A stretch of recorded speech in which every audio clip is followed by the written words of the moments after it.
"Their heads are gone, if it please your majesty," the soldiers shouted in reply. "That's right," shouted the queen. "Can you play croquet?" The soldiers were silent and looked at Alice, as the question was evidently meant for her. "Yes," shouted Alice. "Come on then," roared the queen, and Alice joined the procession, wondering very much what would happen next. It's a very fine day," said a timid voice at her side. She was walking by the white rabbit, who was peeping anxiously into her face.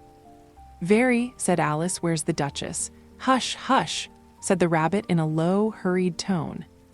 He looked anxiously over his shoulder as he spoke, and then raised himself upon tiptoe, put his mouth close to her ear, and whispered, "She's under sentence of execution." "What for?" said Alice. "Did you say, 'What a pity'?" the rabbit asked. "No, I didn't," said Alice. "I don't think it's at all a pity." "I said, 'What for?'" She boxed the queen's ears. The rabbit began. Alice gave a little scream of laughter. "Oh, hush," the rabbit whispered in a frightened tone. "The queen will hear you. You see, she came rather late, and the queen said, 'Get to your places,'" shouted the queen in a voice of thunder, and people began running about in all directions, tumbling up against each other. However, they got settled down in a minute or two, and the game began. Alice thought she had never seen such a curious croquet ground in her life.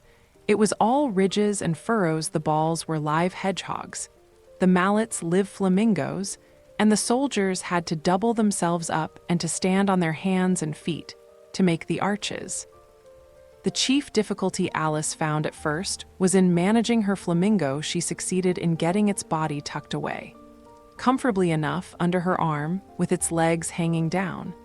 But generally, just as she had got its neck nicely straightened out and was going to give the hedgehog a blow with its head, it would twist itself round and look up in her face, with such a puzzled expression that she could not help bursting out laughing, and when she had got its head down and was going to begin again, it was very provoking to find that the hedgehog had unrolled itself and was in the act of crawling away. Besides all this, there was generally a ridge or furrow in the way wherever she wanted to send the hedgehog to, and, as the doubled-up soldiers were always getting up and walking off to other parts of the ground, Alice soon came to the conclusion that it was a very difficult game indeed.